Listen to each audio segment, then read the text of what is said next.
Do you find yourself procrastinating at all the things? You find yourself pushing off recovery. Maybe you want change, but you push it off. You procrastinate. You're a high achiever, you're a planner, you're a go-getter, but when it comes to changing your unhealthy relationship with food and the behaviors around it, you procrastinate. You wait to eat later in the day, you save room for calories. Why is this? In today's episode, I'm going to be talking all about procrastination and recovery and what you can do to stop procrastinating so you can start living your very best life. Let's dive in to today's show. Hey girl, welcome to the Her Best Self podcast. I'm Lindsay Nickel, former competitive figure skater and perfectionist, turned God-led imperfect boy mom and digital CEO. If you find yourself constantly thinking about food and wondering if you'll wake up one day free from the obsessive thoughts and behaviors controlling your life, then I've created this podcast for you because I know exactly what it's like to be a downright hot mess trapped in the destructive cycle of disordered eating. I finally found freedom, and you can too, girlfriend. So if you're ready to heal your relationship with food and body and break the chains of control and show up in your best health, then grab your favorite Tarjay journal and let's get to it so you can start living your best life as your best self. Ecclesiastes 11:3-4. When clouds are heavy, the rains come down. Whether a tree falls north or south, it stays where it falls. Farmers who wait for perfect weather never plant. If they watch every cloud, they never harvest. Sis, today I want to talk to you about procrastination and recovery and what you can do to stop it dead in its tracks.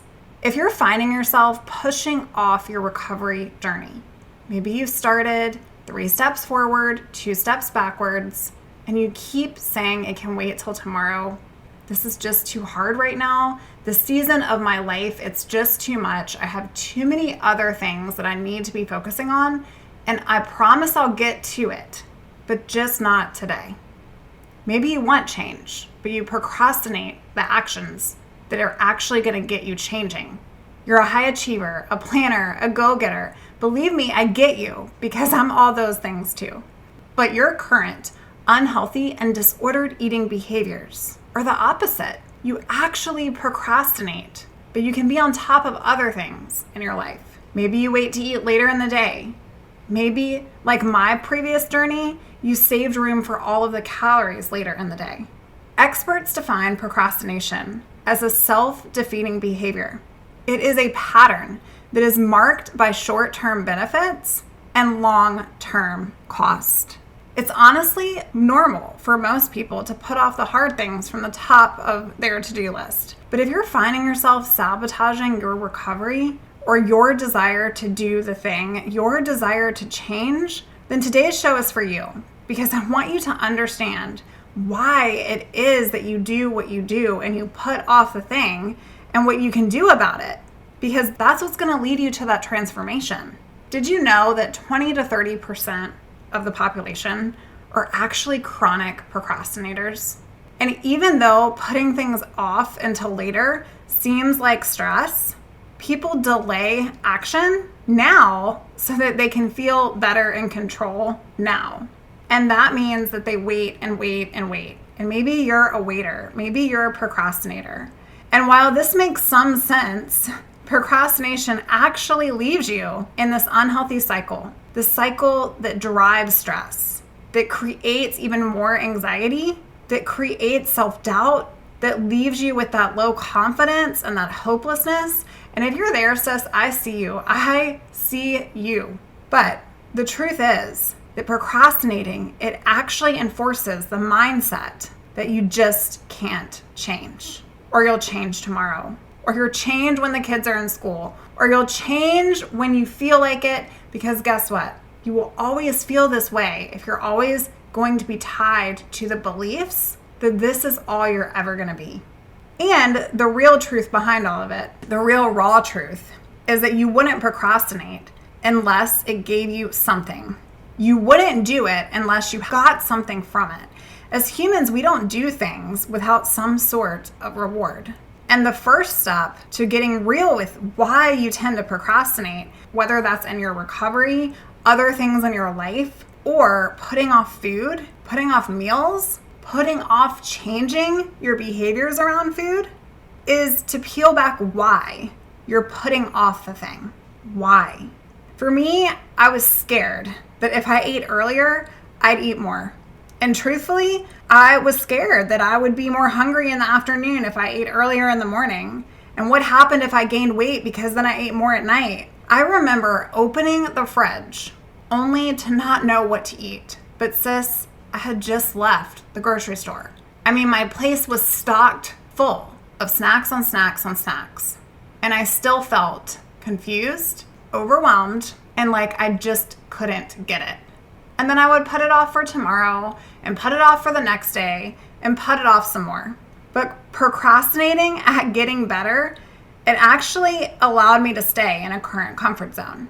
And what I had to do, and what I work with many of my private clients on, is defining what it is that you're scared of. I was terrified. I was scared that I created this vision in my mind that because I wasn't a creature of change, I just wasn't going to change.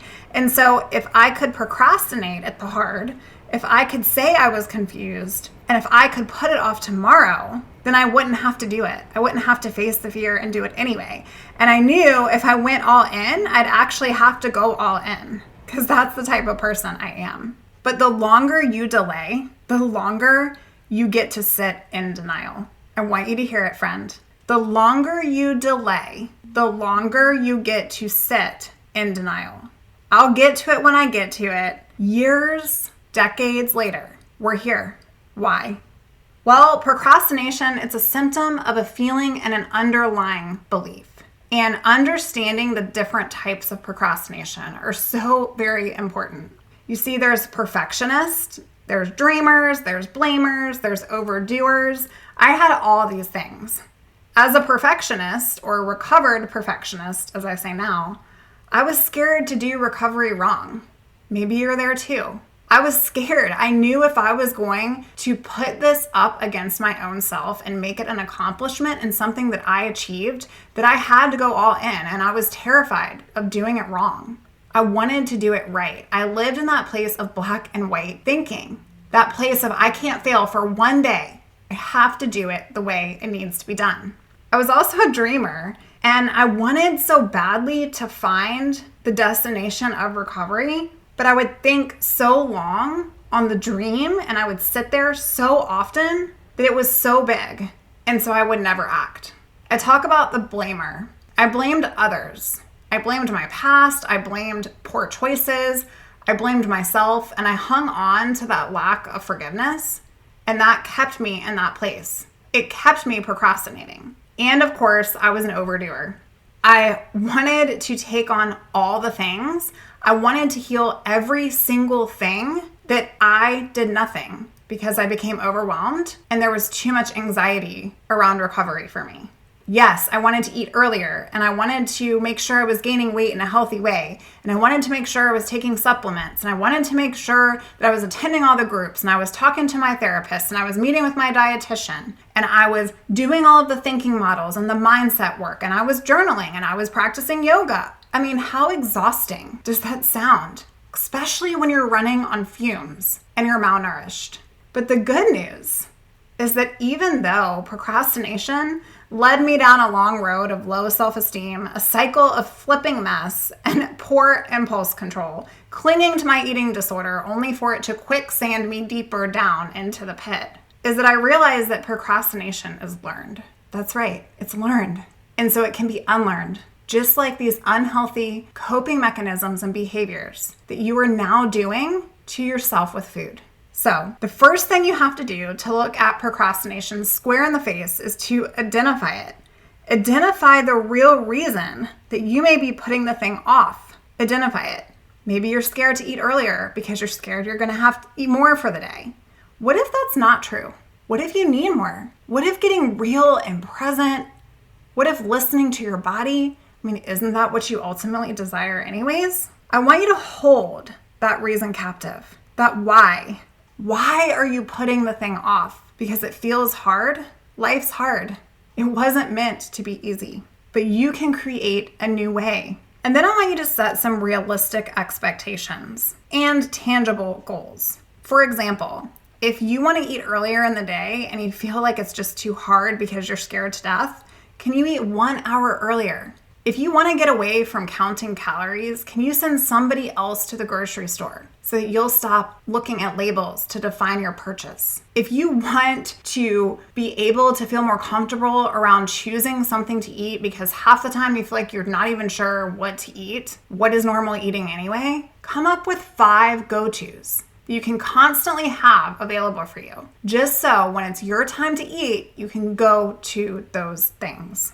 What is a realistic expectation for you and a tangible goal that you can practice this week?